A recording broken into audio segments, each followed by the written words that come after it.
Aujourd'hui, on parle d'une expérience que beaucoup de personnes connaissent, vivre dans un autre pays. Oui, changer de pays, ce n'est pas seulement changer de langue, c'est aussi découvrir une nouvelle façon de penser, de manger, de communiquer.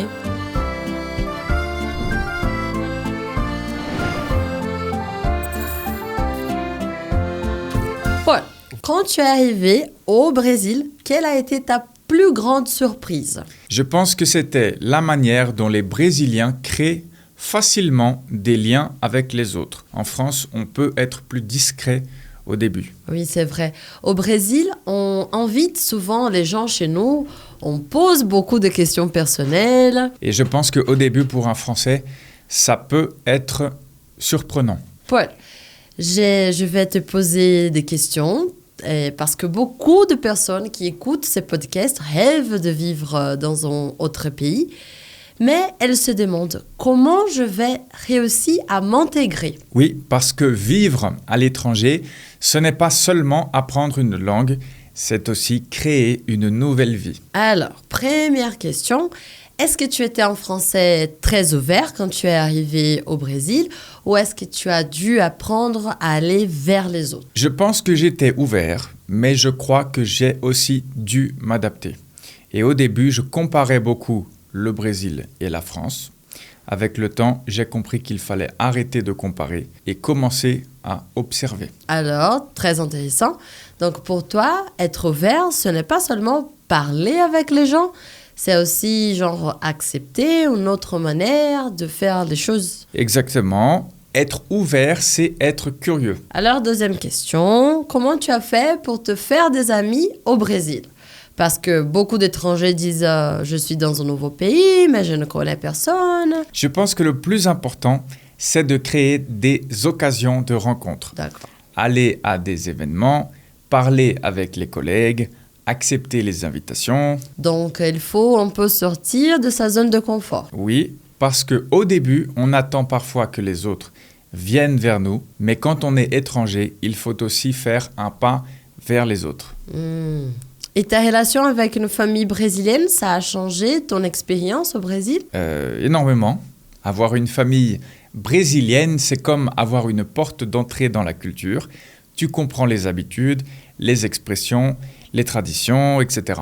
Alors maintenant, une question pour les Brésiliens qui partent en France. Comment faire des amis avec les Français? Parce qu'il existe ce cliché que les Français sont plus fermés. Je pense que c'est un malentendu. Les Français peuvent être plus réservés au début, mais ça ne veut pas dire qu'ils ne veulent pas créer de liens. D'accord. Alors, quelle est la stratégie? Il faut créer des habitudes. Par exemple, aller toujours au même café, participer à une activité, faire du sport, suivre un cours.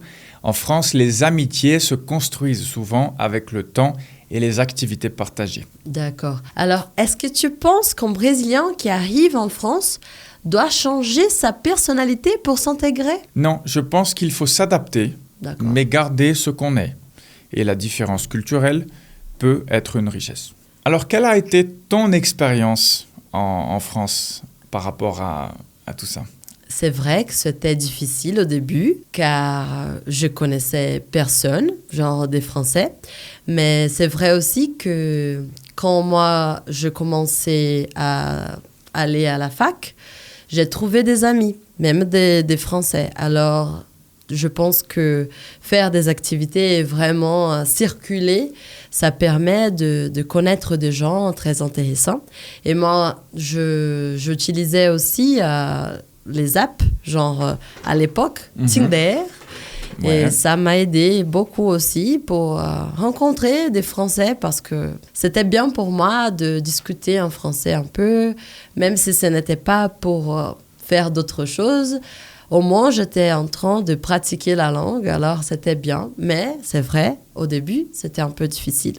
Après, genre 3 mois après, là, je me sentais beaucoup plus à l'aise, je crois. Moi, j'étais vraiment marqué par la manière dont les gens créent des liens au Brésil. Et en plus, j'étais dans une plus petite ville. J'étais à Maringá. Oui. Et donc, c'était une ville où je pense qu'il y a encore plus la culture de créer du lien facilement.